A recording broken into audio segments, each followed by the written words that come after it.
Bueno, perfecto. Yo creo que ya podemos comenzar, ¿no? Yo la Sí, hora, adelante, sí. 11:30 de la mañana. Mi nombre es Raymond Laureano, colaboro con el Centro de Estudios Avanzados de Puerto Rico y del Caribe en el área de asuntos académicos.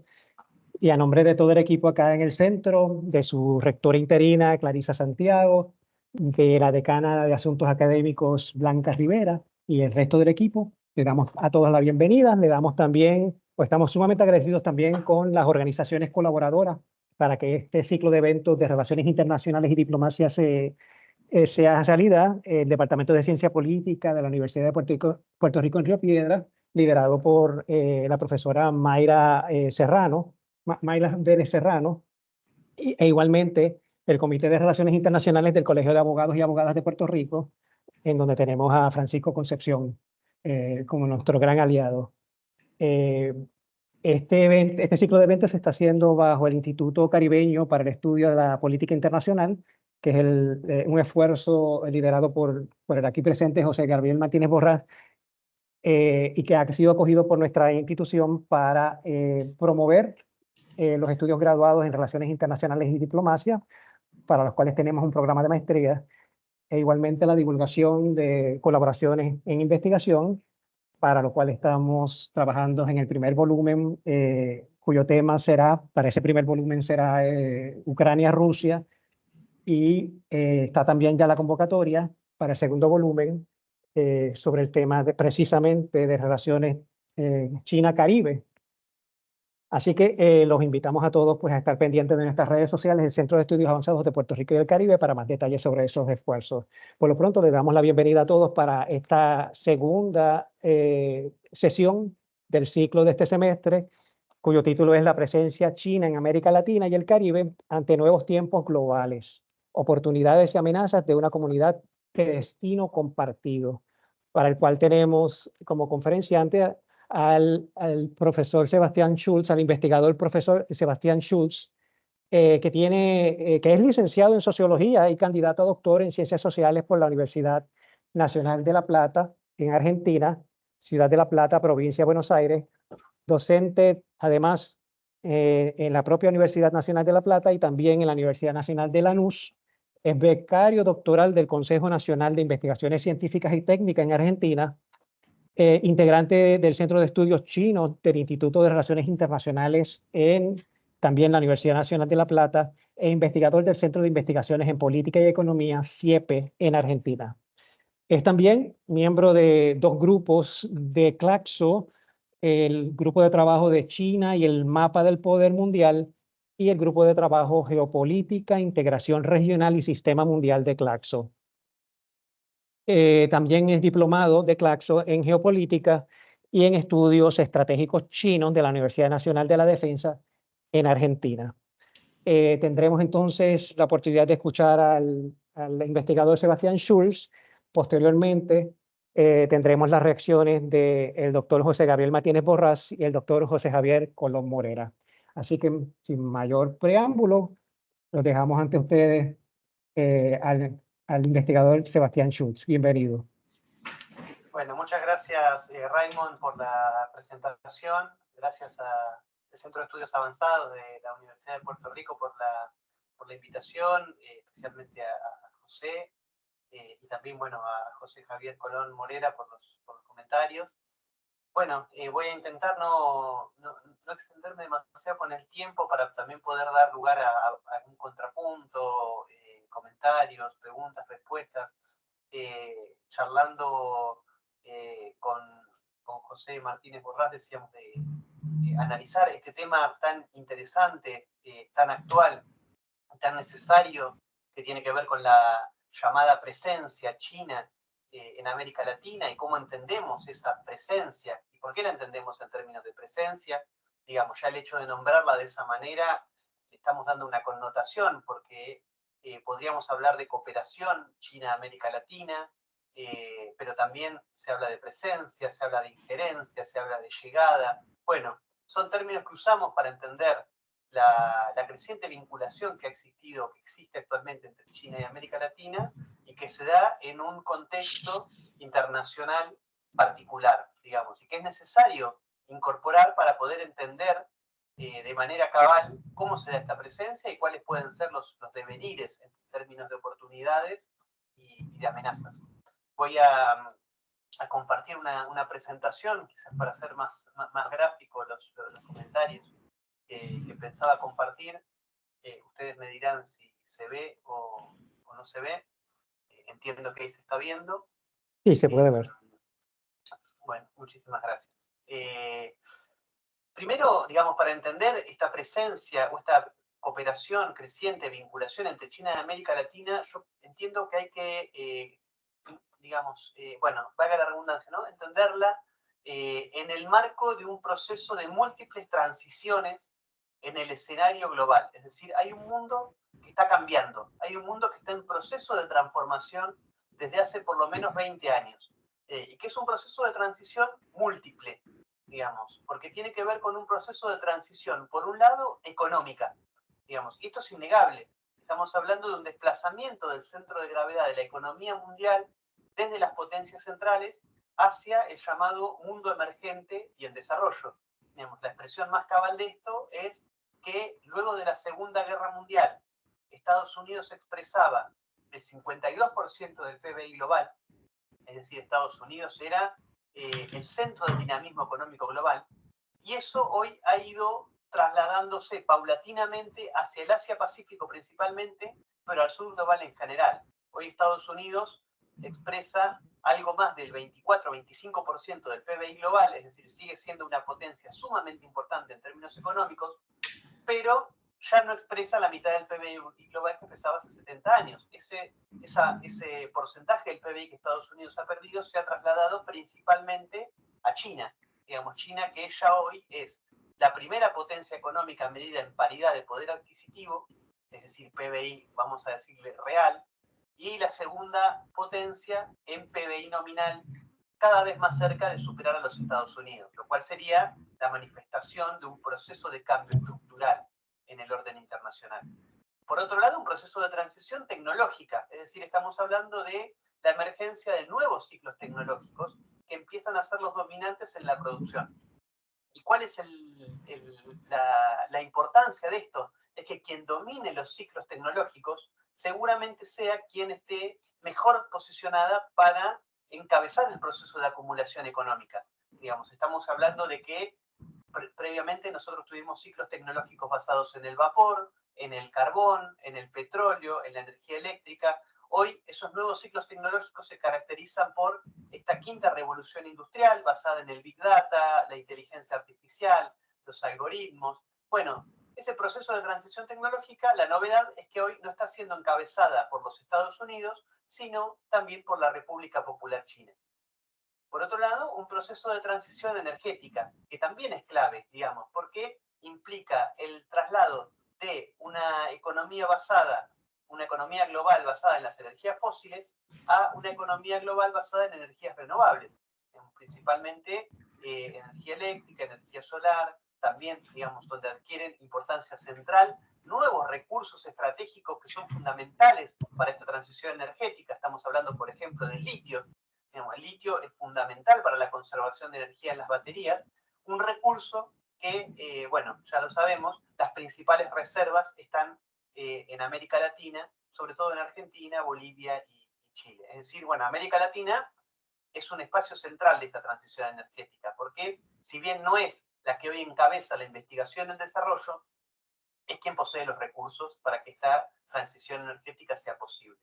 Por otro lado, un proceso de transición geopolítica, un proceso de transición en donde el centro de gravedad de los asuntos geopolíticos se ha desplazado del Atlántico al Pacífico. Digamos, si nosotros, el océano Atlántico era el océano central del orden internacional, con Europa de un lado y Estados Unidos del otro, hoy tenemos que el Pacífico se ha convertido o se convertirá paulatinamente en el espacio en donde se darán los diferentes geopolíticos más importantes, centralmente en relación al Mar del Sur de China, a Taiwán, en donde China y los Estados Unidos tendrán una preponderancia central, pero también otros actores como Rusia, como la India, Japón, Corea del Sur. Ahí es donde se está trasladando el centro del epicentro geopolítico. Por otro lado, un proceso de transición estrictamente política, Porque si nosotros venimos de un orden internacional al que podíamos conceptualizar como unipolar luego de la Guerra Fría, con Estados Unidos dirimiendo casi en soledad los asuntos globales, lo que hablaba de capacidades de poder, hoy vemos un protagonismo cada vez más grande de los países del llamado sur global en la discusión de los temas de agenda global. Sur global, que es una categoría geopolítica, es una categoría, es una identidad geopolítica, digamos, no es un sur geográfico estrictamente, sino que es una categoría que engloba países que han sufrido los efectos de la colonización a lo largo de su historia y que a su vez se sienten subrepresentados en los espacios de toma de decisión globales. Esto marca una crisis del orden institucional, una crisis del orden que se configuró a partir de los acuerdos de Bretton Woods luego de la Segunda Guerra Mundial. Estamos diciendo que organismos como el Consejo de Seguridad o las propias Naciones Unidas, el Fondo Monetario Internacional, el Banco Mundial, la Corte de la Haya, entre otras instituciones de esta llamada gobernanza global, ya no expresan las relaciones de fuerza que le dieron origen y que, bueno, se cimentaron en base a la hegemonía occidental, pero de los Estados Unidos. Y por otro lado, un proceso de transición que también es importante, que es este proceso de transición en clave cultural o civilizatoria, en donde nosotros, a partir de la unipolaridad norteamericana, se configuró un orden internacional en donde la democracia liberal, el capitalismo occidental, los valores occidentales eran, de alguna manera, los valores universales, a la emergencia de nuevos valores que empiezan a plantearse a la par de los valores occidentales. Es decir, un proceso de transición hacia un orden internacional que los autores decoloniales dirían pluriversal. Es decir, ya no hay universo, no hay un solo verso, sino que hay múltiples versos, hay múltiples historias, múltiples visiones. En este proceso de múltiples transiciones, venía diciendo, observamos una crisis sistémica, es decir, no es solo un proceso de transición, es un proceso de crisis. Hay un orden internacional que está entrando en crisis, digamos, producto de esta reconfiguración geopolítica o esta llamada transición hegemónica. Son formas de llamarle a este mismo proceso, donde vemos, digamos, decimos que es sistémica porque son crisis múltiples, son crisis económicas, son crisis financieras, crisis sociales, crisis sanitaria, crisis ecológica.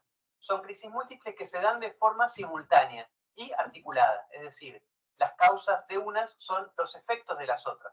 Digamos, todas se articulan y se retroalimentan entre sí. Decíamos, está en crisis el orden mundial configurado luego de Bretton Woods. Hay un cambio en la correlación de fuerzas entre los principales actores del orden internacional. Hay una crisis hegemónica de los Estados Unidos, es decir, hay una incapacidad de los Estados Unidos de ejercer su posición hegemónica, ya no posee la primacía en los instrumentos de coerción y de consenso que caracterizan una posición hegemónica. Vemos un cambio del centro de gravedad de la economía mundial, que es lo que veníamos diciendo antes, un ascenso del umbral del poder en el sur global.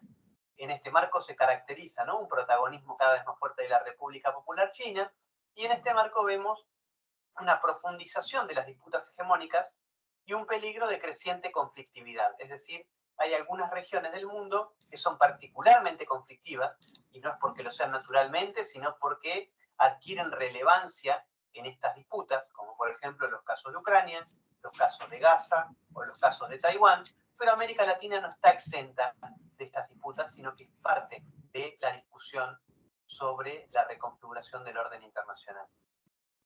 Ahí yo estoy pasando de diapositiva, no sé si se está viendo. No, no se ve. No se ve. Bien, hay un tema cuando yo expando la pantalla. Creo que ahí dejo de poder... Ahora se ve. Ahora sí, ahora sí.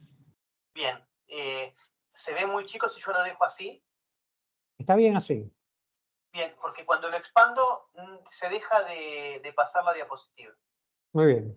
Está bien así. Sí, pero se ve bien, se ve bien. Bien, estos son algunos gráficos solamente para ilustrar lo que venía diciendo, ¿no? El milagro económico chino y cómo supera a los Estados Unidos en términos de PBI, paridad de poder adquisitivo del salario.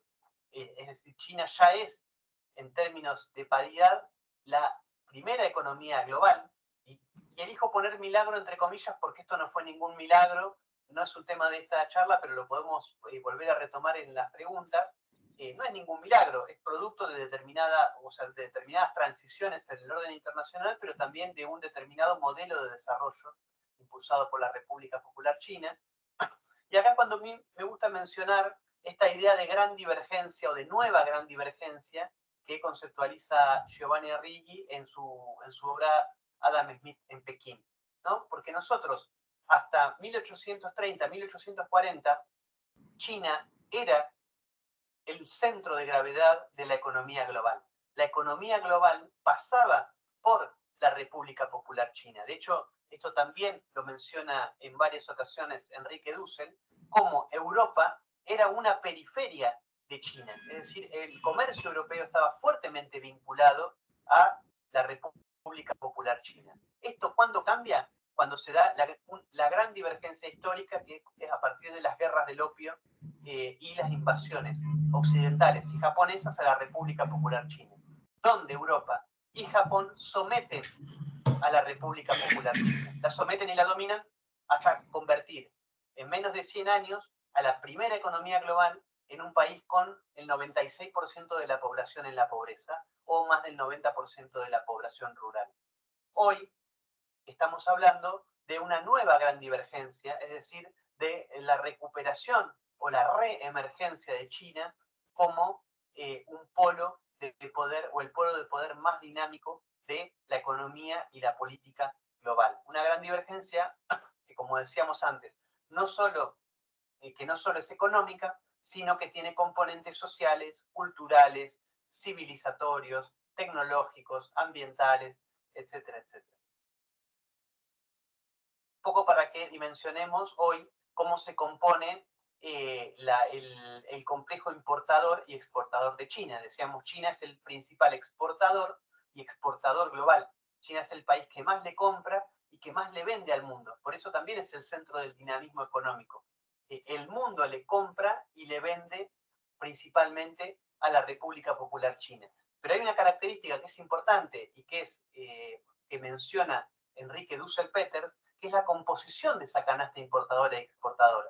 Porque esa canasta tiene un componente muy particular que es prácticamente de un país en proceso de industrialización. China importa sobre todo bienes primarios, es decir, bienes que son centrales para el sostenimiento de la economía nacional como, digamos, petróleo y alimentos, soja, harinas y otros, además de otro gran componente central que son los semiconductores, los circuitos integrados. Y esta composición de las importaciones habla de algo que también es importante atender, y que es que China es una potencia, o se está convirtiendo en una potencia global que no es autosuficiente, digamos, y eso es una característica central que la diferencia de los Estados Unidos. Estados Unidos es una potencia autosuficiente, tiene la capacidad de producir alimento para alimentar a su población. Y tiene en su territorio recursos energéticos como petróleo. Eso China no lo tiene. Lo tiene, pero no le alcanza para abastecer a la cantidad de población que tiene el país. Lo tiene que ir a buscar. Bueno, sobre todo petróleo y alimentos son cosas que China va a venir a buscar a América Latina y el Caribe. La canasta de exportaciones de China, como verán, es una canasta mucho más diversificada, pero que se concentra en bienes de medio y alto valor agregado. Máquinas, aparatos eléctricos, reactores nucleares, etcétera, etcétera. China también es el principal motor manufacturero global. Si uno ve los países que más manufacturas producen en el mundo, China, esto es un mapa de 2018 o un gráfico de 2018, produce más manufacturas que Estados Unidos, Alemania y Japón juntas, que eran las principales potencias industriales hace más de 20 años. Hoy China se ha convertido en un imán de la producción manufacturera global, producto, entre otras cosas, de las políticas de reforma y apertura, en principio de su mano de obra barata y hoy también por su mano de obra sumamente calificada. Digamos. En China se producen la mayor cantidad de manufacturas globales, es decir, China ya no es un país que produce bienes baratos de bajo valor agregado, sino que China produce manufactura y produce sobre todo también alta tecnología. Y esto, bueno, primero, vemos este gráfico que es el ranking que publica la revista Forbes, Fortune 500, en donde se muestran cuáles son los países con más empresas dentro del ranking de las 500 más grandes. Donde vemos que hasta 2018 el país que más empresas tenía era los Estados Unidos, y eso a partir de 2019 es superado por la República Popular China. China es el país que más empresas tiene dentro de las 500 más grandes del mundo. Pero además hay un dato interesante, que es que las empresas de Estados Unidos obviamente son todas privadas y en gran medida de producción de servicios, digamos, como Walmart o empresas de salud. En el caso de China, la gran mayoría de las empresas, por lo menos las más grandes, son estatales y son de producción de energía, ¿no? Tenemos State Grid, que es energética, China National Petroleum, Sinopec, entre otras. Esto es lo que le venía diciendo, que además China es el país hoy donde se está concentrando la innovación tecnológica global. Según la Organización Mundial de la Propiedad Intelectual, China ha superado a los Estados Unidos como el país que más produce patentes o que más solicita patentes en el orden internacional. China está a la vanguardia de la innovación tecnológica producto de una estrategia de Estado. De hecho, entre las empresas que más patentes han solicitado, tenemos el caso de Huawei o de ZTE, que son dos grandes empresas chinas del rubro de la tecnología. Esto me parece que se queda corto, digamos, todos estos datos sobre el reposicionamiento económico global de China, si no vemos algunos indicadores sociales, que yo creo que también hay que tener en consideración a la hora de explicar el modelo de desarrollo chino. Porque el modelo de desarrollo chino no solo ha generado crecimiento económico para su país, que de hecho lo ha generado. China durante los años 90 y principios del 2000 ha crecido a tasas de entre 10 y 14%, digamos, algo que es impensado para cualquier país occidental hoy en día. Hoy está creciendo a tasas más leves. De hecho, en el Congreso de la Asamblea Nacional del Pueblo que se está realizando, se ha anunciado el objetivo del 5% para 2024. Así todo es mucho más grande que los países occidentales, pero además China ha mostrado indicadores importantes en áreas sociales, como por ejemplo la pobreza. China en 2021 eliminó la pobreza extrema de su territorio, es decir, hoy hay menos pobreza en China que en Estados Unidos y que en cualquier otro país europeo. Otro dato fundamental es la esperanza de vida al nacer, en donde China también en 2020 superó a los Estados Unidos como el país con mayor esperanza de vida al nacer. No es el país que más tiene, pero sí ha superado, en este caso, a los Estados Unidos. Es decir, hoy un niño, una niña que nace en China tiene más esperanza de vida que un niño o una niña que nace en los Estados Unidos. O la tasa de mortalidad infantil, en donde esta tasa en China se ha reducido abruptamente hasta alcanzar los niveles de los Estados Unidos. Pasando un poco, o yendo un poco más adelante, creo que es interesante recuperar cuáles son las metas de China para los próximos años para entender su relacionamiento con América Latina.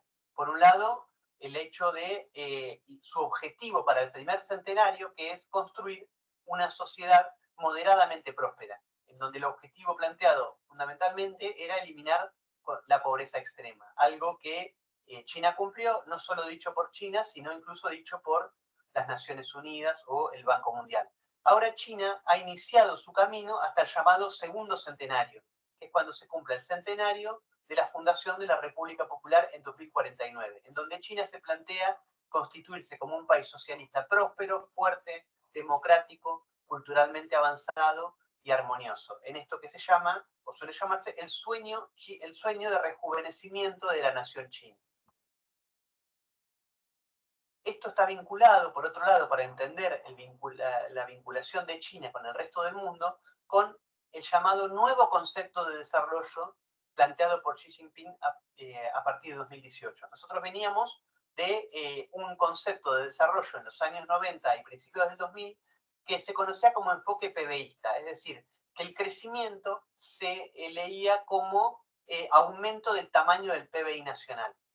Esto, a partir de 2018, por distintas razones, empieza a cambiar. digamos, ya sea por el aumento de las tensiones en el orden internacional, ya sea por los efectos que ese crecimiento del PBI estaba teniendo en China, en el aumento de la contaminación, pero también los desfasajes en el desarrollo entre las zonas costeras y las zonas del interior.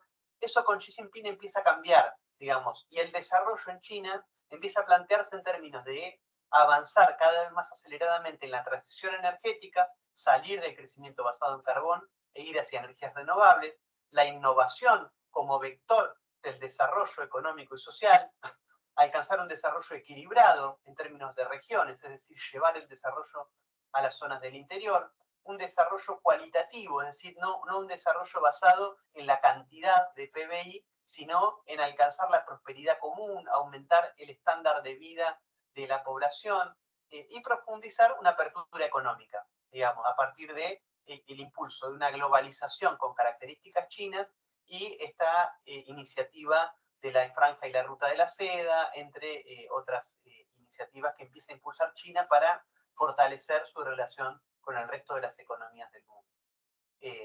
Bueno, acá retomo un poco esta idea de sueño chino, pero más leído en clave global, digamos, porque esto es algo interesante, planteado por la gobernanza china, y es una cita de Xi Jinping, cuando dice que el sueño chino está íntimamente ligado a los sueños de los demás pueblos del mundo, y en donde China no puede constituirse como una potencia, un país plenamente desarrollado, moderno, si no es en un entorno internacional pacífico y en un orden internacional estable.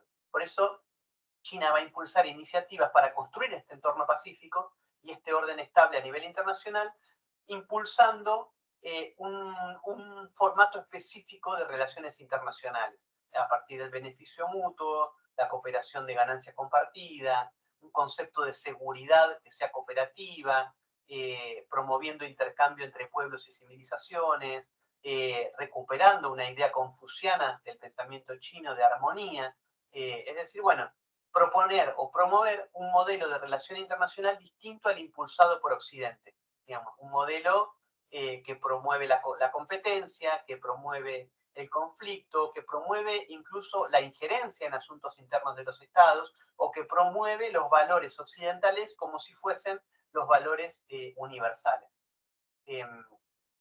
Aquí es donde me interesa retomar esta idea de comunidad de destino compartido para la humanidad, que es un concepto que comienza a plantear Xi Jinping a partir de 2013. El año pasado se cumplieron 10 años de la presentación de este concepto y hubo distintas actividades en China para este aniversario. Una idea que empieza a plantear Xi Jinping como, bueno, ¿cuál es el tipo de orden internacional que plantea China más en términos quizás filosóficos, ¿no? Plantear al orden internacional como una comunidad, es decir, como un conjunto de estados, pueblos, naciones, creencias con intereses compartidos, en donde se dice, ¿no? En lo tuyo hay algo mío, en lo mío hay algo tuyo, digamos, como se presenta en la literatura china. Una idea de destino compartido, es decir, que el destino de unos está íntimamente ligado al destino de los otros, es decir, no hay destino para algunos independientemente de lo que pase en otras partes del globo. Esta es una idea de humanidad entendida en dos sentidos. Por un lado, una comunidad de destino para todas las personas del mundo, pero por otro lado, donde el ser humano debe ser el centro de las políticas de desarrollo. En esta idea de comunidad de destino compartido para la humanidad, que Xi Jinping termina de desarrollar, hay muchas influencias teóricas importantes, que vienen del pensamiento confuciano, que vienen incluso del marxismo, que vienen del pensamiento de Mao sobre el tercer mundo, o sobre incluso los pensamientos de Jiang Zemin, de Hu Jintao, es decir, se retoman influencias de presidentes anteriores. Digamos, en términos confucianos, esta recuperación o esta incorporación de la idea de Tianxia, que es algo así como todo lo que está bajo el cielo, en donde las grandes potencias tienen una especie de responsabilidad moral con el régimen internacional, que hay un estilo de conducción o de liderazgo mucho más proactivo, pero mucho más dialogado y no de tanta imposición.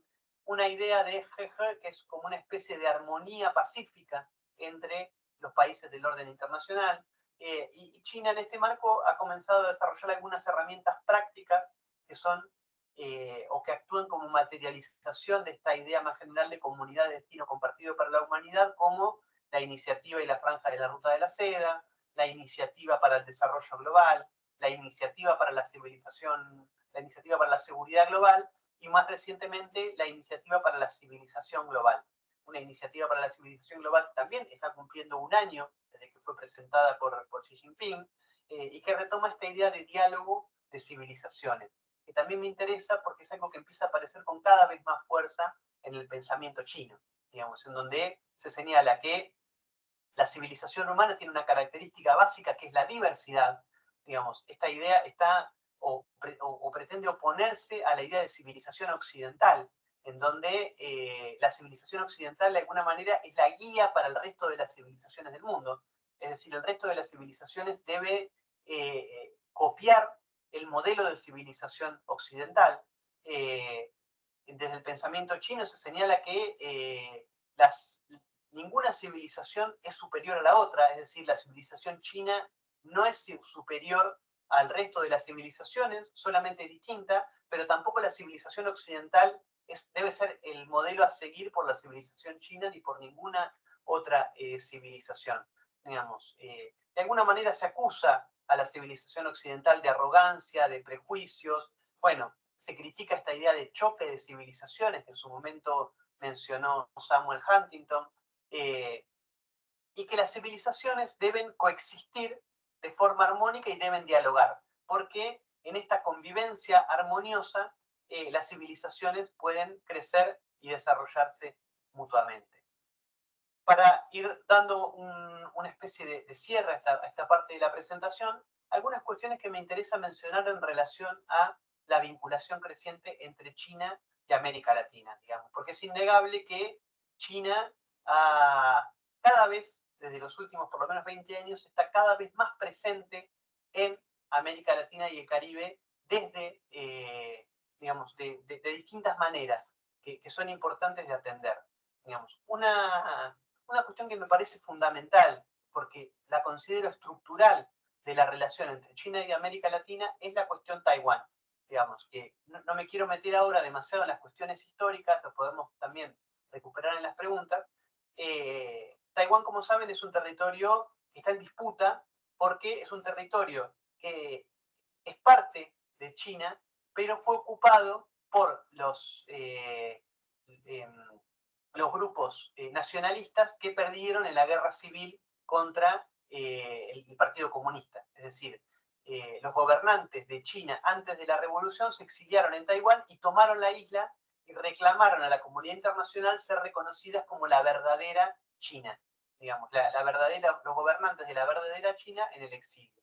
A partir de ahí, nosotros tenemos dos territorios que se reclaman ser la legítima China, ¿no? La China continental, que es la China gobernada por el Partido Comunista, y la China de Taiwán, que es la China digamos, vamos a decirle capitalista, aunque también podríamos matizar eso, pero podemos decirle, para simplificar, la China capitalista. Hoy, la gran mayoría de la comunidad internacional, por no decir el 95% de la comunidad internacional, reconoce al Partido Comunista como el legítimo gobernante de China, de toda China, incluso de Taiwán.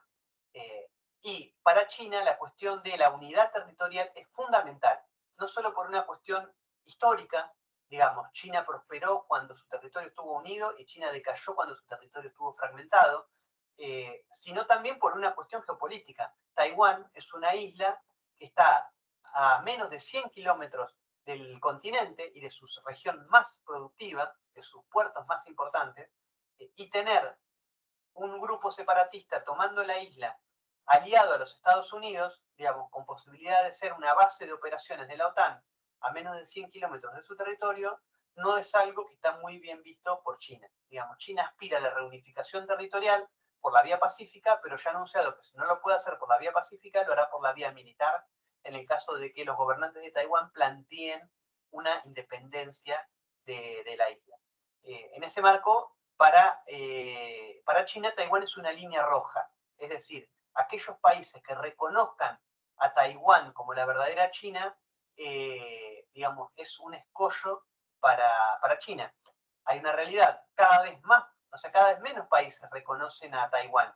El problema para China es que la gran mayoría de los países que reconocen a Taiwán están ubicados en América Latina y el Caribe, digamos. Nosotros tenemos un reconocimiento que hoy hay 12 países que reconocen a Taiwán como la legítima China, de los cuales 7 están ubicados en América Latina y el Caribe. Digamos, algo que igualmente ha ido cambiando en los últimos años, porque en los últimos 20 años Honduras, Nicaragua, El Salvador, República Dominicana, Panamá, Costa Rica, Granada, Dominica, países de América Latina han roto relaciones con Taiwán y han reconocido a China. Es decir, hace 20 años esto era mucho, o sea, mucho más la proporción de países de América Latina que reconocían a Taiwán. Esto ha ido cambiando, pero así todo, el sostén del reconocimiento diplomático de Taiwán está en América Latina y el Caribe. Lo cual, creo yo, y seguramente muchos autores más, de que esto tiene que ver con las presiones y la injerencia de los Estados Unidos. Estados Unidos que juega a dos puntas, porque por un lado reconoce a la República Popular China como la legítima China, pero por otro lado ha dicho que no va a tolerar las presiones de China sobre Taiwán y continuamente provee de armamentos y ayuda económica a la isla para sostener su reclamo de soberanía. Otro tema importante en la relación es la iniciativa de la Franja y la Ruta, una iniciativa que hoy es la principal herramienta de la geoestrategia de la República Popular China y que en líneas generales se compone de rutas económicas, ya sea marítimas, terrestres, pero también acuerdos de cooperación cultural, social, tecnología, en materia de construcción de infraestructura, construcción o financiamiento para la construcción de puertos, aeropuertos, carreteras, vías ferroviarias, una iniciativa de la Franja y la Ruta que China presentó hace 10 años y que hoy tiene más de 150 países que han adherido a la misma, de los cuales 22 de esos 150 son países de América Latina y el Caribe. Digamos, América Latina y el Caribe ha adherido casi mayoritariamente a la iniciativa de la Franja y la Ruta. Igualmente, hay 3 países de los más importantes que no son parte de la iniciativa, como Brasil, Colombia y México. Digamos, ninguno de los 3 es parte de la iniciativa de la Franja y la Ruta. Por otro lado, podemos tener el tema de inversiones, porque es cierto, ha habido un crecimiento muy grande de las inversiones de China en América Latina en los últimos años.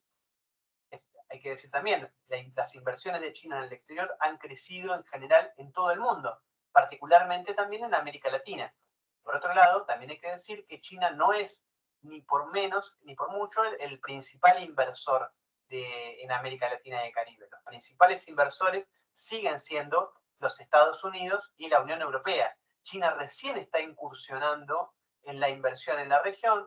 Podemos mencionar algunos grandes proyectos de infraestructura que son mencionados por la prensa, como el puerto de Chancay en Perú o el puerto de Santos en Brasil. También tenemos inversiones en el sector energético, tenemos petróleo, tenemos carbón, cobre, tenemos gas, tenemos, bueno, mucho más recientemente, pero muy fuertemente el tema de litio, inversiones en tecnología, en ferrocarriles, entre otros, como pueden ser aeropuertos, carreteras, etcétera, etcétera.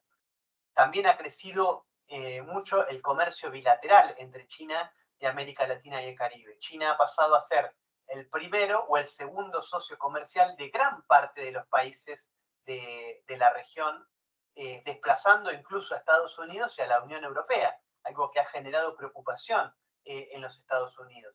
Ahora bien, esto tiene que ver con una expresión de una realidad concreta en el orden internacional, que es la que me interesaba mencionar al principio. China es el motor del dinamismo económico global. Digamos, Estados Unidos, en un periodo de crisis económica desde hace mucho tiempo, no tiene ya la capacidad de sostener ese grado de vinculación económica con los países de la región, y ese lugar ha sido ocupado por China. Ahora, una cuestión importante a prestar atención, y que es una amenaza para la región, es el patrón del comercio bilateral, que en los últimos años se ha constituido como, o siguiendo los parámetros de un patrón centro-periferia.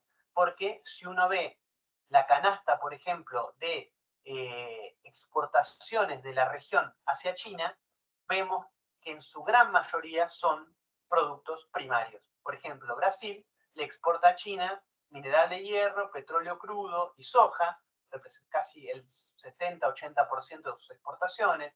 Lo mismo en el caso de Chile, que exporta cobre en distintos formatos, casi el 70-75% de sus exportaciones. Argentina, carne bovina congelada, soja, sorgo, cebada, también prácticamente 70-75% de sus exportaciones. Perú, cobre, hierro. Colombia, petróleo crudo. Bueno, son los principales socios comerciales de China en la región que exportan principalmente materias primas de bajo valor agregado. Si uno, no lo tengo acá, pero si uno ve la canasta de qué es lo que China exporta a la región, es decir, qué son las cosas que la región le compra a China, es una canasta mucho más diversificada, en donde ningún producto sobrepasa el 5 o 7%, y son productos de media y alta tecnología. Esto es algo que la región, ya sea colectivamente en los foros bilaterales o bilateralmente, ha planteado a China y que China ha reconocido la necesidad de revertirlo. Digamos, tanto, por ejemplo, en el foro China-CELAC o en los memorándum de entendimiento para el ingreso de los países a la iniciativa de la Franja y la Ruta, o en la firma de los acuerdos de asociación estratégica o asociación estratégica integral de los países con China.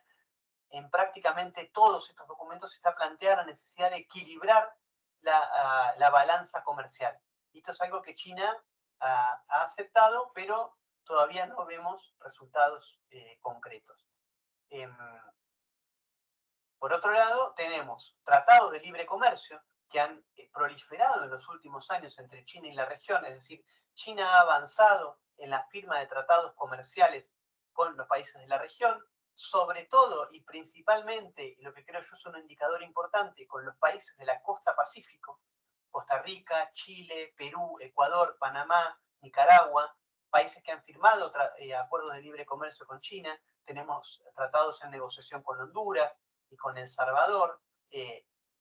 Y otro tema importante que se ha planteado en los últimos años es la posibilidad de un tratado de libre comercio con el Mercosur, digamos, que es algo que ha planteado Uruguay con bastante el presidente uruguayo con bastante fuerza, digamos, incluso afirmando que si no se puede avanzar en un acuerdo de libre comercio con China, Uruguay puede plantear salirse del Mercosur para avanzar en un acuerdo bilateral con China.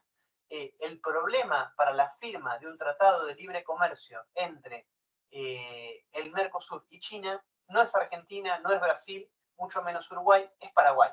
Porque Paraguay no reconoce a la República Popular China y reconoce a Taiwán. Es uno de los países que reconoce a Taiwán y China no va a firmar ningún acuerdo comercial con un país que no reconozca a la República Popular. Bueno, hasta que no cambie esa situación, no podrá avanzar un acuerdo de libre comercio entre el Mercosur y China.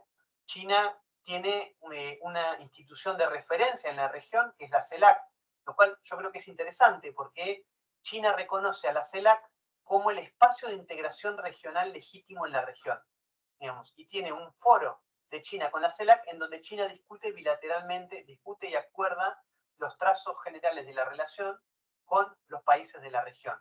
Digamos, China no tiene un espacio de integración similar con la OEA, no tiene un espacio de integración similar con lo que en su momento fue la UNASUR, ni con la Alianza del Pacífico. Para China, el espacio de integración regional es la CELAC, lo cual yo creo que es interesante porque, bueno, es un espacio de integración que excluye a los Estados Unidos y a Canadá, y eso le da a China algunas libertades para dialogar con los países de la región. China tiene además 2 libros blancos, es decir, 2 documentos de Estado en donde conceptualiza la relación con la región y establece los objetivos. Un libro blanco de 2008 y un segundo libro blanco de 2016. No hay ningún tipo de documento de estas características, ni de la CELAC, ni de otras instituciones, quizás de la CEPAL, en donde se problematizan algunos aspectos, pero no de estas características. Y por último, algo que me interesaba mencionar también es el rol de China en la agenda de conflictos regionales. Digamos, ¿qué es lo que me interesaba decir? Que, por ejemplo, en los casos de Bolsonaro en Brasil, digamos, recordemos que Bolsonaro tuvo declaraciones muy fuertes contra China, ¿no? Acusando a China de comunista, diciendo que iba a romper relaciones con China. Bueno, China siempre fue muy medida en las relaciones con la región en este sentido, digamos, en donde quizás a diferencia de la postura de otros países, como por ejemplo puede ser Rusia, China siempre sostuvo una postura de no injerencia en asuntos internos de los estados. Por ejemplo, me acuerdo cuando fue el conflicto con la Asamblea Nacional en Venezuela y la autoproclamación de Juan Guaidó, apoyada por los Estados Unidos y por muchos gobiernos de derecha en la región, repudiada por Rusia, por Irán y por otros países, y en donde China dijo, es una cuestión interna del Estado de Venezuela y nosotros no vamos a interferir. O lo mismo cuando fue el golpe de Estado en Bolivia, en donde China también tuvo una postura de, bueno, esto es una situación interna del país que deben resolver los bolivianos. Es decir, China es muy medida en estas características. Lo mismo, por ejemplo, cuando el nuevo presidente argentino, Javier Milei, que tuvo comentarios muy fuertes hacia China, principalmente durante su campaña electoral. Llegó a decir que China era una dictadura comunista que asesinaba la disidencia, y en ese marco, por ejemplo, el canciller chino dijo que invitaba a Milei a ir a China para que vea realmente cómo se vivía en el país asiático. Es decir, es una relación de cautela, de respeto por la soberanía, no injerencia en asuntos internos, pero a ver, hay una línea roja, esto es claro, y ya la mencionaba antes, que es Taiwán. Cuando alguno de estos países plantea la cuestión Taiwán de una forma distinta a que Taiwán es parte de China, ahí aparecen los problemas y los llamados de atención de China. Es decir, cualquier país que plantee la ruptura de la integridad territorial de China o que reconozca la soberanía de Taiwán, bueno, tendrá la reprimenda de la República Popular China. Para ir finalizando, hay una puja sistémica en el orden internacional entre China y los Estados Unidos, en donde América Latina puede ser objeto de disputa, como de hecho lo es, o puede ser sujeto de la disputa, es decir, puede participar activamente de esa disputa, pero no puede escapar de eso. Digamos, el orden internacional está en transición y está en crisis. América Latina es parte de ese orden y está imbuido en esa disputa. De hecho, América Latina, desde 1823, con la doctrina Monroe, es parte de la esfera de influencia de los Estados Unidos. De hecho, Estados Unidos se constituyó como hegemón global en parte por tener un área de influencia prácticamente exclusiva, que era América Latina y el Caribe. América Latina puede continuar siendo ese área de influencia exclusiva de los Estados Unidos o puede plantearse caminos de desarrollo y de relacionamiento distintos con el resto del mundo. Eso hoy está en disputa. La gran pregunta, si China será un nuevo hegemón o no, bueno, eso es algo para conceptualizar, para discutir. Yo me baso en algunos autores, como por ejemplo Giovanni Arrighi, o incluso gran geoestratega norteamericano, Zbigniew Brzezinski, que dicen que China no puede ocupar el lugar que ocupó Estados Unidos. Estados Unidos fue la primer superpotencia global y que seguramente sea la única. Digamos, China no va a poder ocupar el lugar que ocupó Estados Unidos en las dimensiones que ocupó la potencia norteamericana, como por ejemplo imponer su moneda como la moneda de referencia global, imponer su idioma como el idioma global, imponer sus valores como si fuesen los valores globales. Hoy estamos en tránsito hacia un orden internacional más multipolar, en donde existen rasgos de bipolaridad, pero China no puede ocupar, no está en condiciones de ocupar el lugar que ocupó Estados Unidos.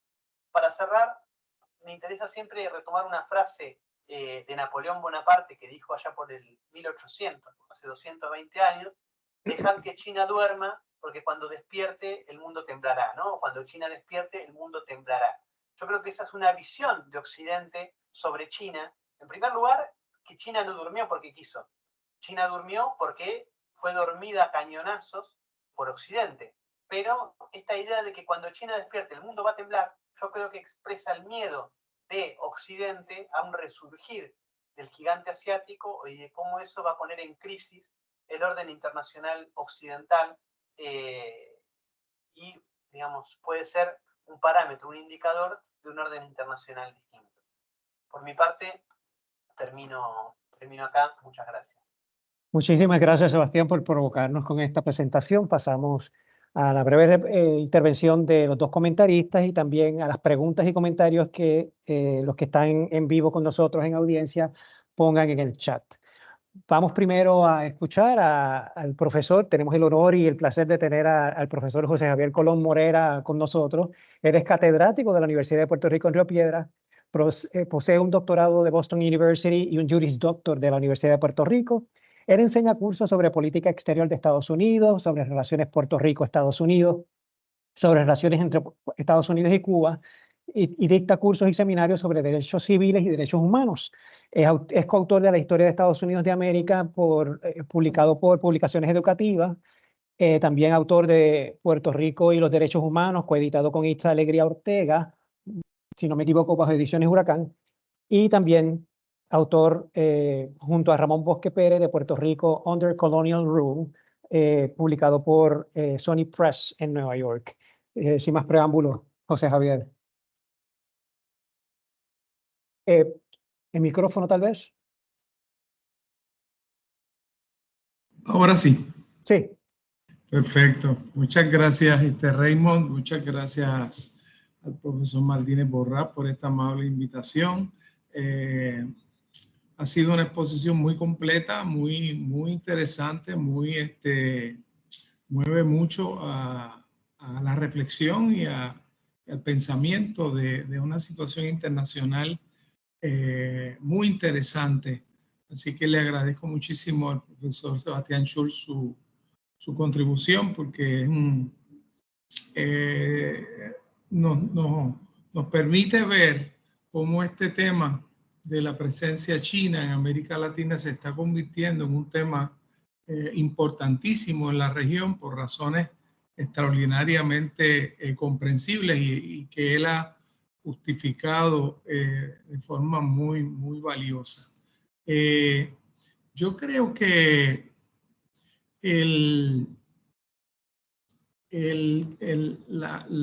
los escritos de Schulz, además de la ponencia de hoy, pues establecen una perspectiva bastante optimista de la función que va a continuar realizando China a nivel internacional y cómo esta política internacional de China puede ser el inicio de un proceso nuevo que pueda conducirnos hacia el mejoramiento de las relaciones internacionales, acogiendo las voces de toda la comunidad internacional. Yo veo algunos de los trabajos de Schulz que pude examinar como llamando la atención del hecho de que está aumentando el poder suave de Estados Unidos, es decir, el poder de convencimiento más allá del poder duro militar que ha, en cierto modo, ejemplificado Estados Unidos en su política internacional. Poder suave es una teoría que desarrolló un intelectual norteamericano, Nye, en 1990, y que definió la política internacional como la habilidad de obtener lo que uno está buscando como país mediante la persuasión o la atracción y no a través de la coerción.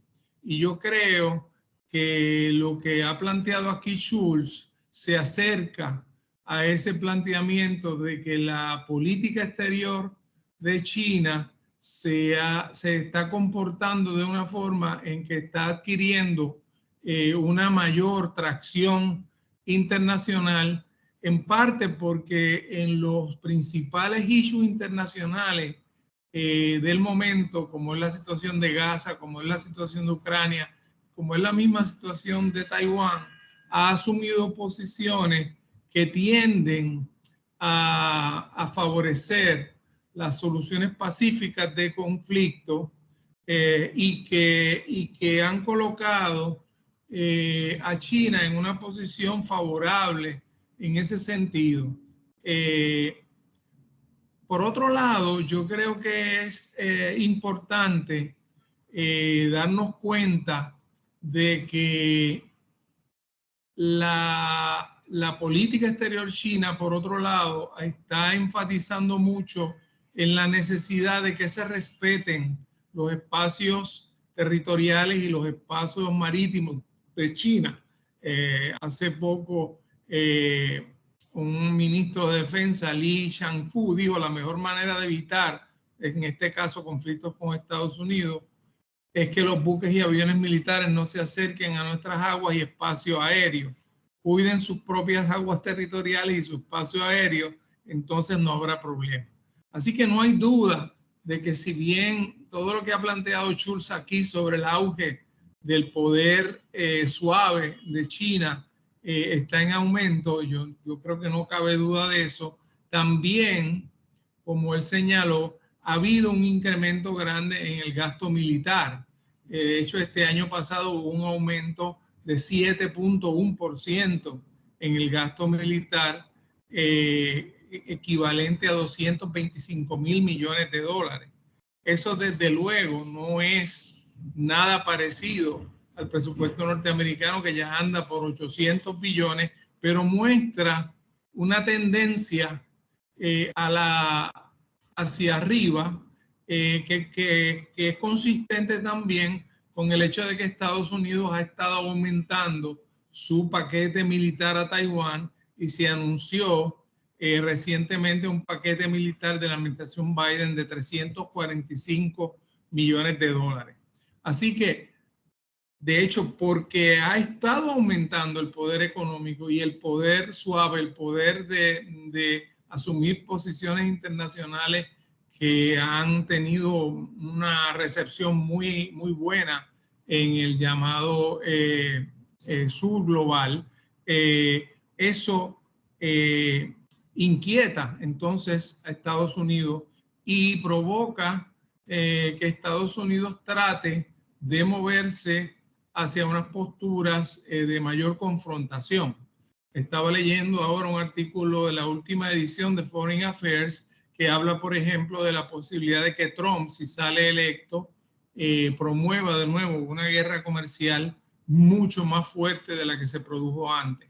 Así que hay en ese sentido una conciencia en Estados Unidos que se le acredita al presidente Trump y que le ha continuado Biden, de que China es un rival estratégico de Estados Unidos y que hay que contener su crecimiento para que no se convierta en una superpotencia mundial y rete la supremacía internacional de Estados Unidos.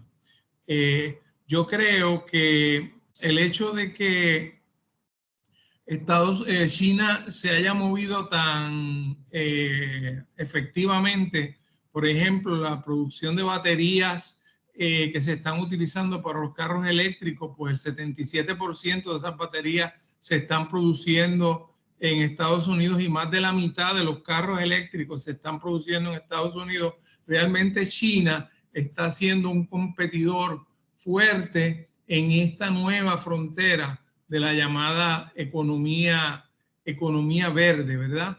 Entonces yo creo que hay unos llamados para que Estados Unidos deje de minimizar la importancia de América Latina para los propios intereses de Estados Unidos, y me parece a mí que parecería obvio que debe haber una mayor competencia entre China y Estados Unidos, en particular por el hecho de que América Latina tiene una capacidad grande de proveer una serie de recursos, una serie de minerales que son indispensables para el proceso de economía verde que se está acercando.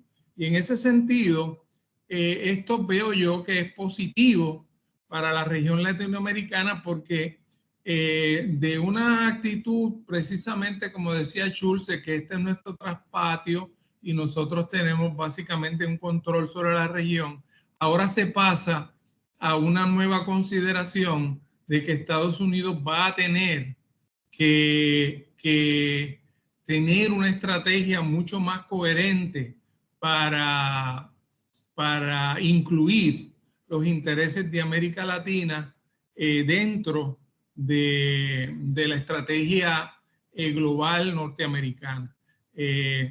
Yo creo que el hecho de que China haya reforzado una posición pacifista, tanto en el caso de Ucrania como en el caso del Medio Oriente, haya votado consistentemente a favor de un alto al fuego en el caso de Gaza, todo eso está ayudando a que el prestigio diplomático de China se manifieste, y en ese sentido pienso que sí, que este llamado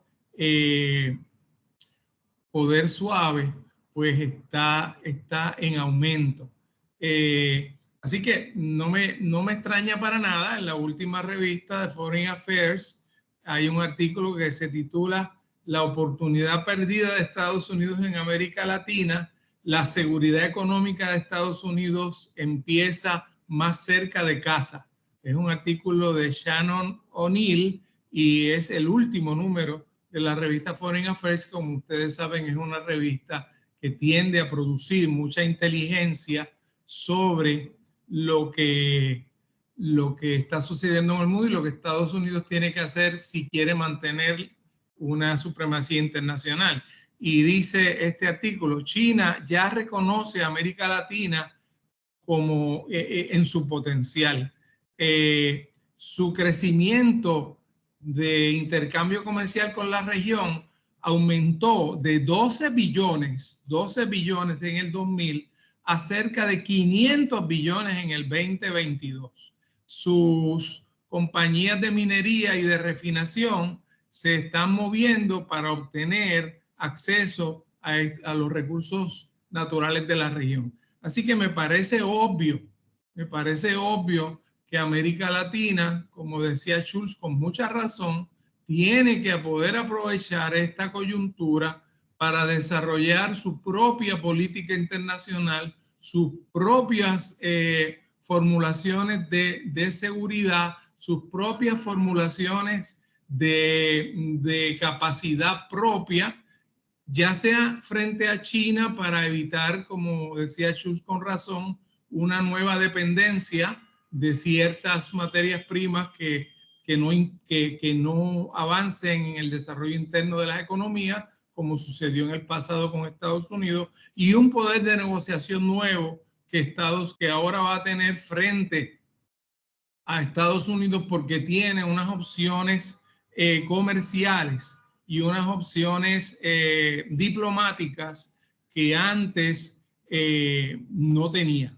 Así que yo creo que en ese sentido es muy importante la ponencia de Schulz, y nos ubica dentro de un nuevo panorama internacional en donde sí puede haber un cierto grado todavía de unipolarismo en el ámbito militar, pero un gran multilateralismo en el plano económico y una capacidad ahora de América Latina de insertarse en este tablero internacional de una forma más proactiva y de una forma mucho más consciente de que tiene una función importante en el tablero internacional. Muchas gracias. Muchísimas gracias, José Javier. El doctor José Javier Colón Morera, reaccionando a la presentación del investigador Sebastián Schulz. Pasamos ahora a los comentarios del doctor José Gabriel Martínez Porras. Antes quiero presentarlo. Él es analista y docente en temas de política, historia y relaciones internacionales. Tiene bachillerato en historia mundial, tiene maestría en relaciones internacionales de la City University of New York y un máster en desarrollo y cooperación internacional de la Universidad del País Vasco. Adquirió su doctorado en Derecho de la Universidad Autónoma de Barcelona con especialización en relaciones internacionales e integración europea. Él también ejerció como profesor en la Universidad de Relaciones Exteriores de la República Popular China, la Universidad Oficial del Ministerio de Exteriores de Pekín. Actualmente ejerce como docente en el programa de Ciencias Políticas de la Universidad de Puerto Rico en Río Piedras, y también está acá en el Centro de Estudios Avanzados de Puerto Rico y el Caribe como coordinador de la maestría en Relaciones Internacionales y Diplomacia. Los dejo con ustedes, con José Gabriel. Bien, muchas gracias, ¿no?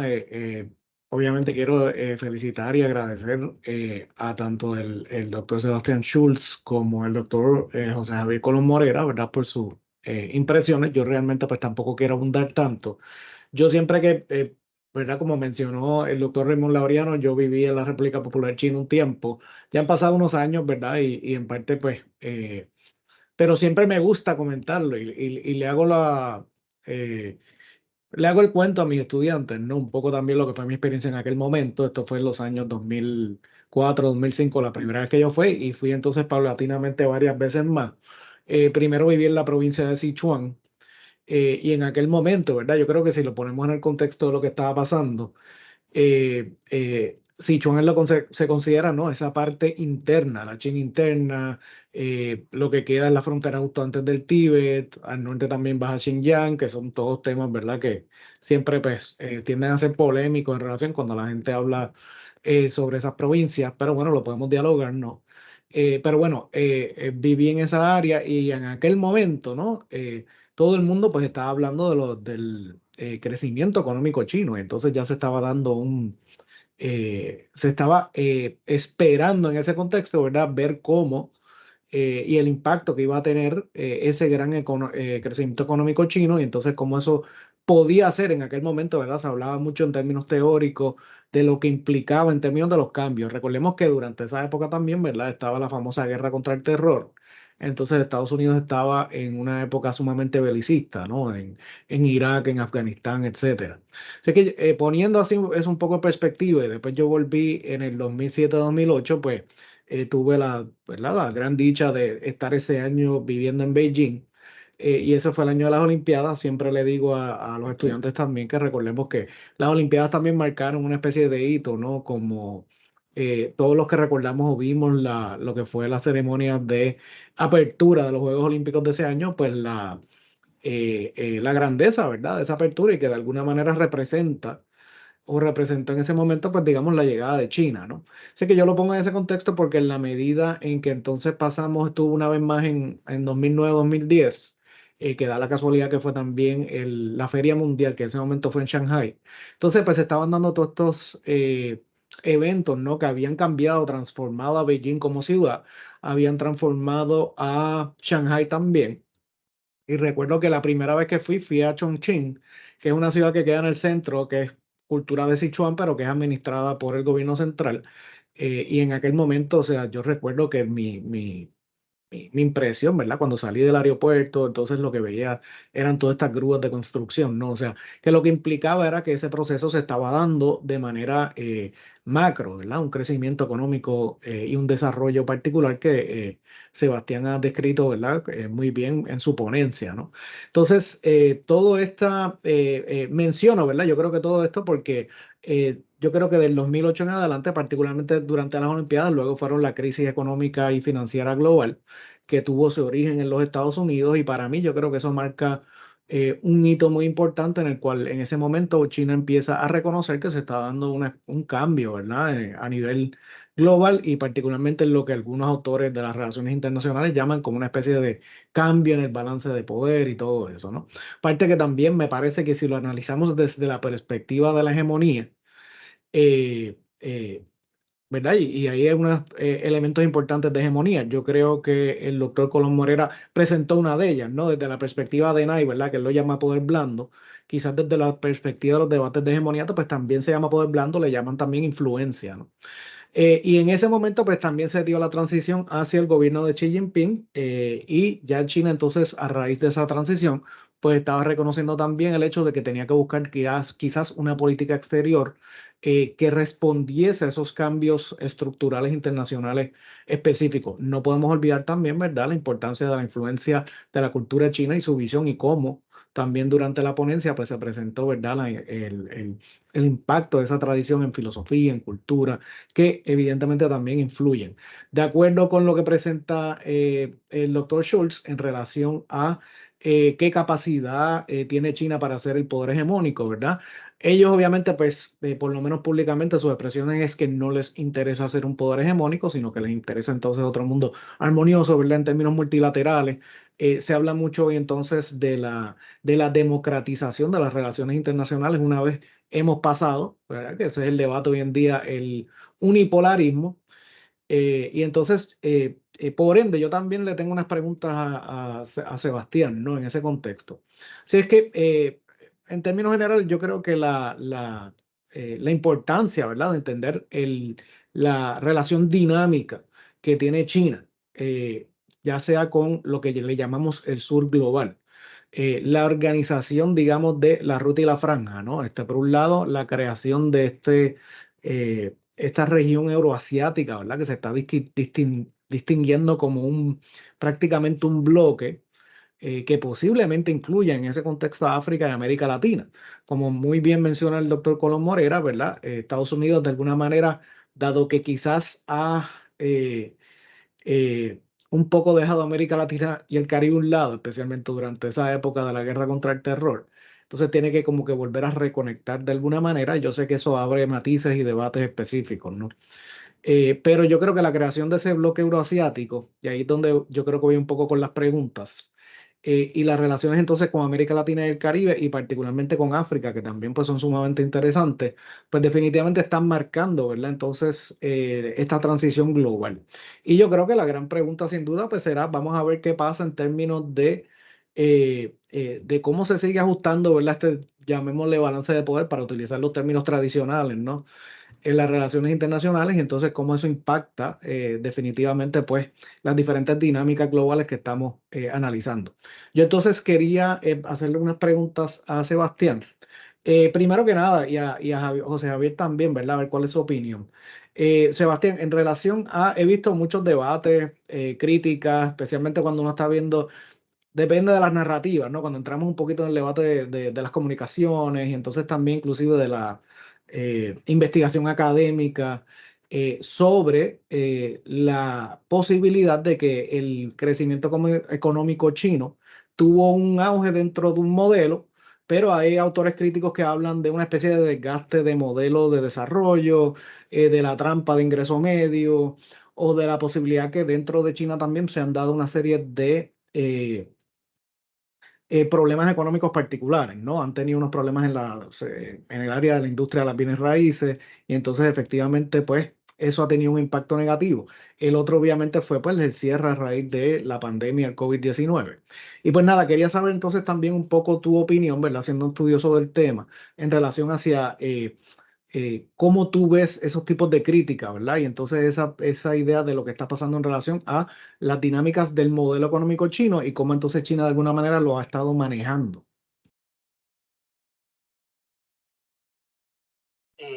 Bueno, gracias por tu pregunta.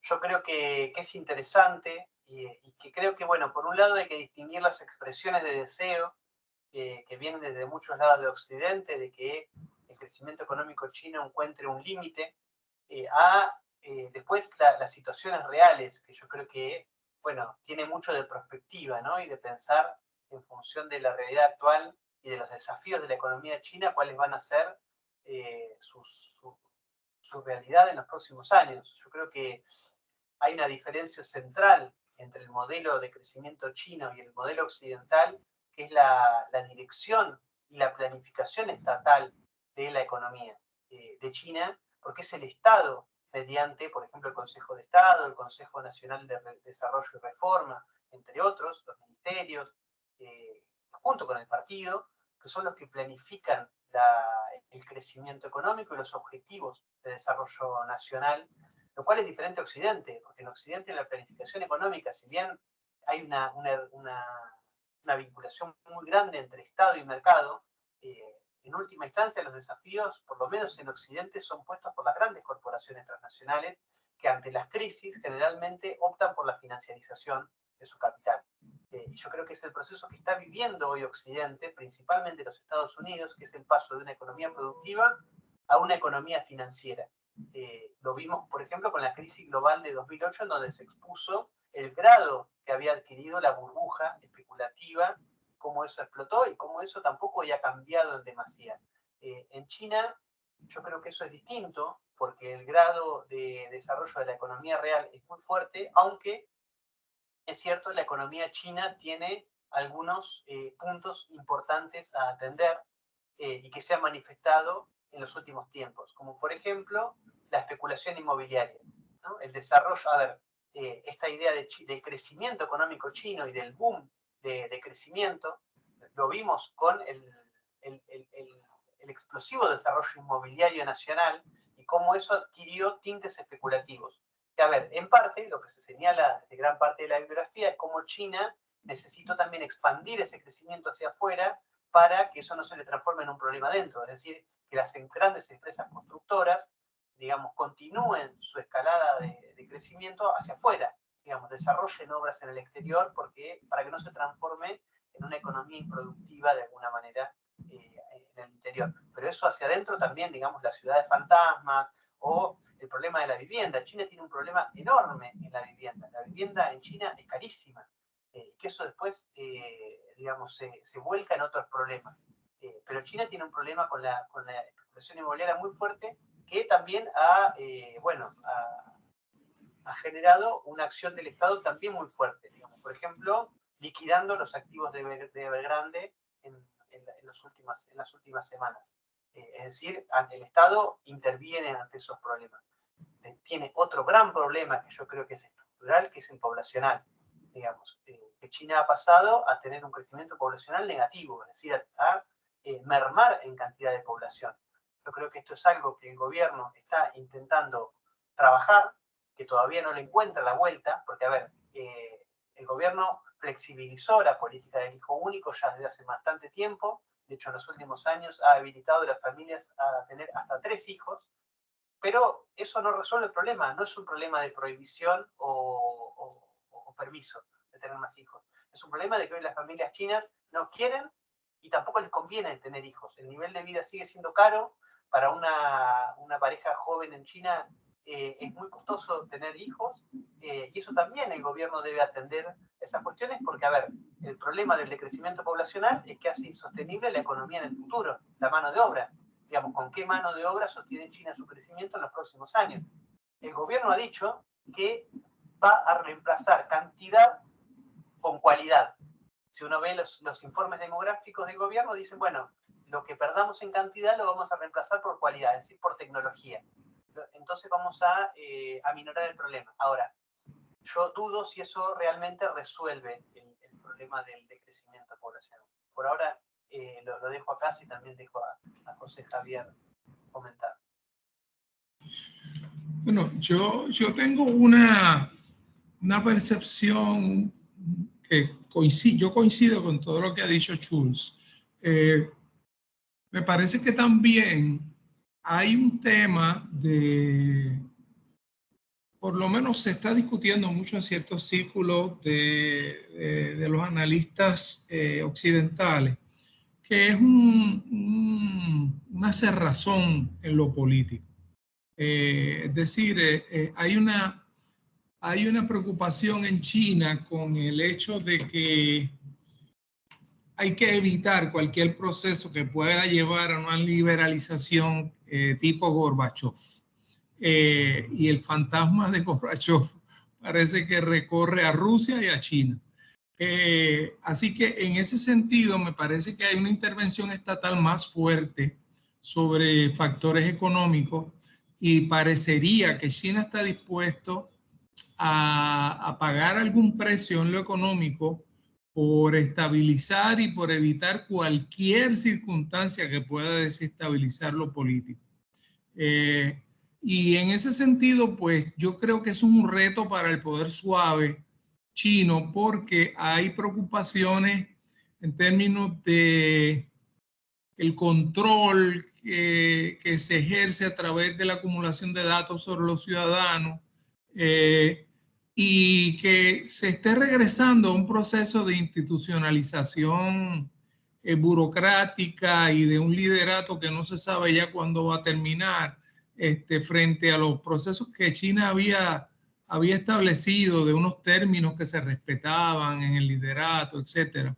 Que hay un regreso ahí a un tipo de centralización y burocratización política que uno lo entiende hasta cierto punto, por esto que les digo del fantasma de Gorbachev, la posibilidad de que puedan perder control en medio de una economía de mercado y en medio de influencias grandes de Occidente. Pero me parece que también plantea un tema en términos de cómo China en el futuro va a poder atender esa mirada internacional que está muy pendiente de cómo se va a manejar el tema de la democracia, no desde la perspectiva occidental, sino de la democracia desde la perspectiva de la participación de los ciudadanos en la toma de decisiones importantes como cuando se terminan los cierres de las pandemias, etcétera. Que me parece que hay mucha gente pendiente de que se pueda hacer ese balance adecuado. Y hasta ahora, pues parecería que otra vez se está retornando a unas prácticas de mayor control por parte de la población y me parece muy importante lo que está diciendo Schulz, que no en este momento una prohibición, es que la población no quiere tener más hijos. Entonces eso ya representa unos patrones culturales que son más difíciles de enfrentar, como sabemos los puertorriqueños que sufrimos el mismo problema.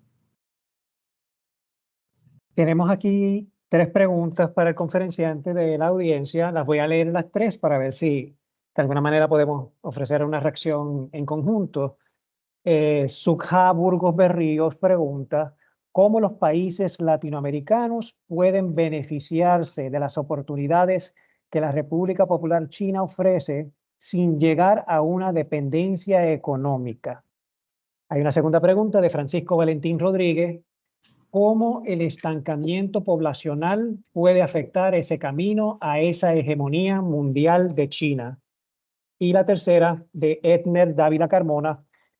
En relación a la creciente relevancia del BRICS, ¿usted entiende que mayores países en LATAM decidan integrarse al bloque y cuáles serían los beneficios? ¿Sería esto un reto a la presencia estadounidense en la región? Bueno, gracias Raymond por las preguntas. Yo creo que las 3 tocan temas que son centrales. Por ahí la cuestión de la población, más o menos algo decíamos antes, si es necesario profundizamos, pero me interesaba sobre todo en estas que hablan de la relación entre China, BRICS, América Latina. Creo que es una pregunta que es clave, ¿no? Cómo aprovechar las oportunidades sin llegar a una dependencia económica, porque creo que es la pregunta que nos hacemos. Yo creo que ya el hecho de la crisis de la unipolaridad, es decir, la crisis de la primacía de la hegemonía norteamericana, abre oportunidades para la región porque permite la vinculación con otros actores del orden internacional por fuera de las presiones de los Estados Unidos. Creo que el hecho de que Estados Unidos haya o esté perdiendo su condición de gendarme regional ya es una buena noticia para los países de la región. Pero bueno, como todo, en geopolítica esto es relativo, digamos, porque Estados Unidos sigue teniendo una injerencia muy fuerte en la región.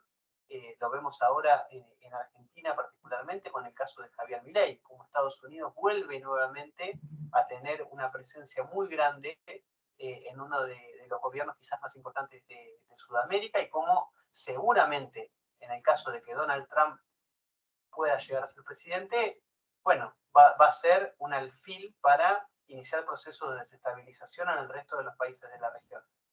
Creo que ya el hecho de que tanto China, Rusia, la India y otros países tengan una primacía más grande en el orden internacional, empiecen a poner en cuestión los patrones occidentales de vinculación con el resto del mundo, ya eso es una buena noticia. Yo creo que particularmente en el caso de China, la posibilidad de la región está dada por aprovechar la vinculación de China con la región para impulsar sendas de crecimiento autónomos, soberanos, que promuevan una industrialización endógena de la región.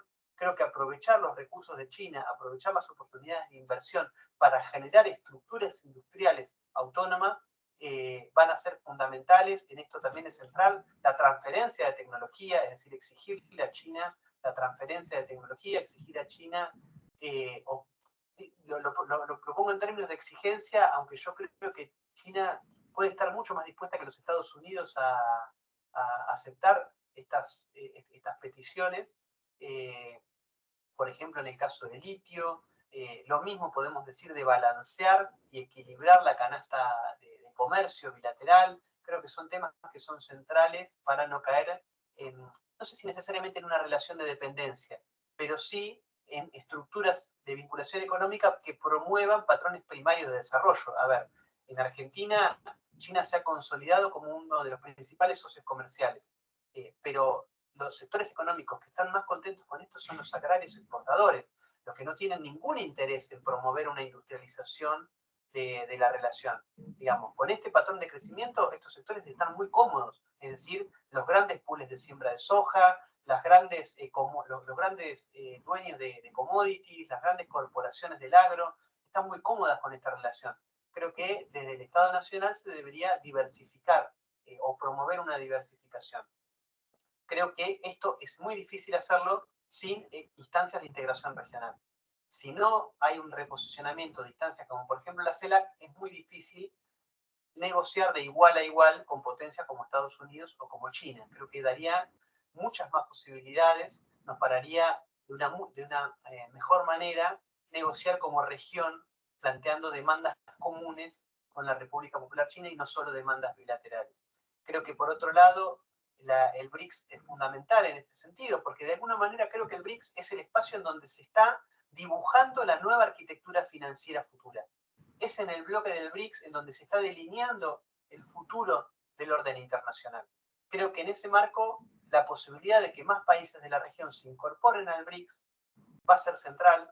Digamos, hay muchos países que ya lo tienen en agenda, como por ejemplo Bolivia o Venezuela o Nicaragua, pero creo que lo mismo, tanto Brasil como cualquier país de la región que se incorpore al BRICS debe incorporarse planteando las demandas de la región en su conjunto y no solo como país particular. En este orden internacional, en donde el umbral de poder, es decir, el umbral de poder necesario para participar de las discusiones globales, ya no alcanza a ser un Estado-nación, sino que estamos hablando de umbrales de poder continentales, regionales. Constituir instancias o reconstituir instancias de integración regional es fundamental para estos desafíos. Gracias, Sebastián. José Javier, José Gabriel, tenías unas preguntas.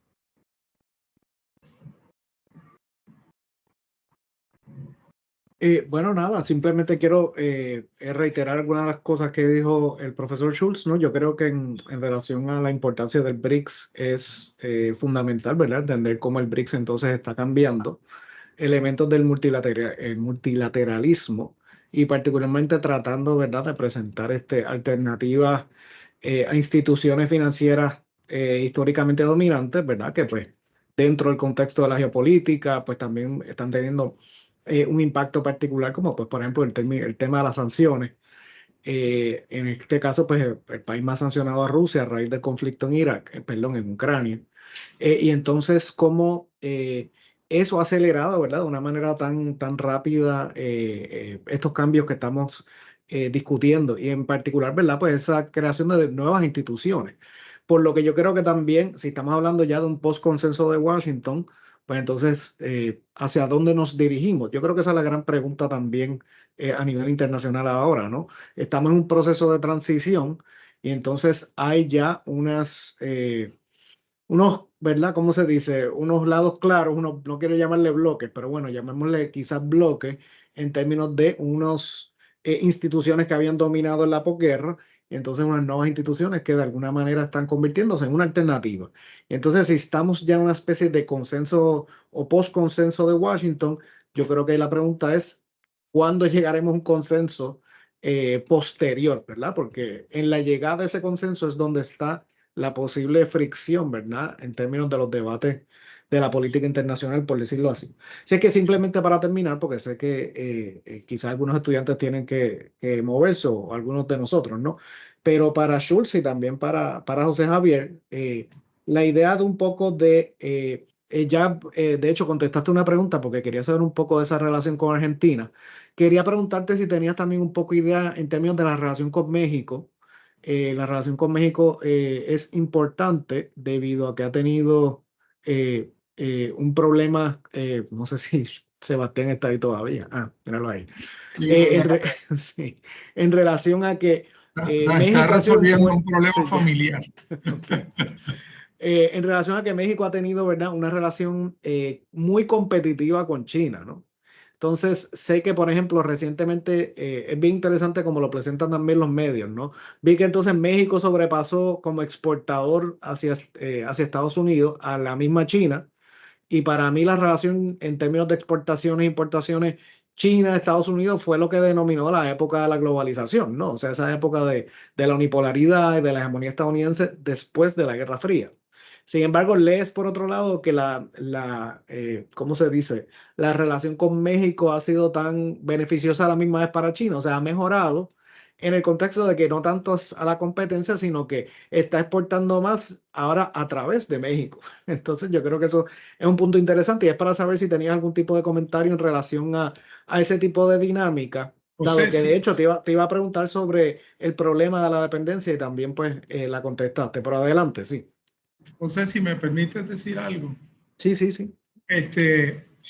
Yo creo que quiero comentar un poco la pregunta anterior, porque pienso, por ejemplo, en un caso como el de Costa Rica.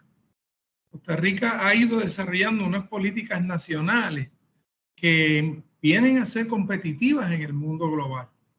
Entonces yo pienso que hay que mirar con mucho cuidado, resistir la presión populista a cualquiera de estos nuevos ingresos que vienen de este momento de intercambio con China, utilizarlo de forma muy inteligente para promover un desarrollo integral. Entonces, en ese sentido, los actores regionales, pero también los nacionales, tienen que tener una conciencia muy clara de que esos recursos tienen que ser recursos para el presente, pero también para el futuro, para la inversión de nuevas tecnologías, las negociaciones con los chinos para que haya transferencia tecnológica en esas negociaciones. O sea que ahí yo creo que hay unas oportunidades también. Sí, yo coincido y creo que es una relación que es importante de atender y muy interesante para analizar, porque México tiene una relación comercial con China particular, digamos, y que explica gran parte del déficit comercial de la región con China. México compra a China por 90.000 millones de dólares anuales y vende por 12.000 millones de dólares anuales, digamos, y eso, digamos, en parte tiene que ver con la relación que existe entre China y los Estados Unidos, a partir de acuerdos como, por ejemplo, el NAFTA, digamos, en donde China tiene un vínculo comercial, pero que también se transforma en un vínculo político muy fuerte. Y creo que, bueno, en parte por los acuerdos del NAFTA, México se ve impedido de firmar, por ejemplo, acuerdos comerciales como tratados de libre comercio o hasta quizás hasta el propio BRICS con China. Lo ha planteado el propio presidente Andrés Manuel López Obrador. México no está interesada en unirse al BRICS porque la relación de México es con los Estados Unidos, digamos, incluso un López Obrador mucho más cercano a la constitución de la CELAC, por ejemplo, uno de los grandes impulsores de la CELAC. Ahora, en términos de alianzas internacionales, ha planteado que su relación económica es con los Estados Unidos. Creo que, bueno, la relación de China con México es interesante y es histórica, digamos, desde las épocas del Galeón de Manila. México es un país muy importante para China, pero hoy la relación de México con los Estados Unidos creo que es una de las principales limitaciones de un fortalecimiento de la relación entre China y México.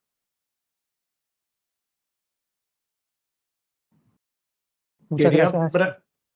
brevemente, en términos de la relación, lo que conozcas de la relación con el Caribe, ¿cómo te parece esa característica también? Y con eso podemos terminar, yo creo. Muy bien. Perdón, ¿cómo, José? Sí, lo que puedas comentar sobre la relación con la región del Caribe, ¿no? Bueno, creo que, a ver, si bien el comercio bilateral, el comercio bilateral de China con América Latina es muy poco en relación al comercio de China con el resto del mundo. Y yo creo que si esto China no lo dice explícitamente, pero si uno lee los documentos de Estado, los libros blancos, la relación central de China hoy es con Rusia, digamos, es donde está planteada la relación más importante en términos de política exterior de China. En segundo lugar, la relación más importante de China es con el sudeste asiático y con la región del Asia-Pacífico, digamos. De hecho, en la firma del acuerdo del RCEP, ¿no? El mayor tratado comercial del mundo, incluso hoy en las sesiones de la Asamblea Nacional se instó a los legisladores de China a avanzar en la inclusión de China en el acuerdo transpacífico, digamos, luego de la salida de los Estados Unidos. Esa es la segunda. Después podemos hablar de la relación de China con Medio Oriente, después está África, obviamente Europa. Creo que América Latina viene un poco después de esas relaciones, digamos, por cuestión de historia, por cuestión de lejanía geográfica y por cuestiones de la relación que América Latina tiene con Estados Unidos. China es consciente de que a medida que avanza su presencia en la región, eso incomoda muchísimo a los Estados Unidos y por eso se mueve con cautela, aunque es estratégica porque América Latina le provee alimentos y le provee energía, petróleo. En ese marco, la relación con el Caribe, China la está recién desarrollando. Como decían antes en la presentación, igualmente creo que hay un tema por el que se vuelve central la relación, que es por la cuestión Taiwán. Gran parte de los países del Caribe reconocen a Taiwán y no reconocen a China, y China tiene la decisión de avanzar en que eso se dé vuelta, aunque le genere las incomodidades que le genere a los Estados Unidos. Por eso yo creo que vamos a ver en los próximos años un mayor acercamiento de China a los países del Caribe, buscando dar vuelta los reconocimientos diplomáticos que muchos de esos países tienen con Taiwán. Muchísimas gracias a Sebastián, el investigador doctoral Sebastián Schultz, al doctor José Javier Colón Morera, al doctor José Gabriel Martínez Borrás, por este tema, por el análisis, por las reflexiones. Definitivamente es un tema vigente.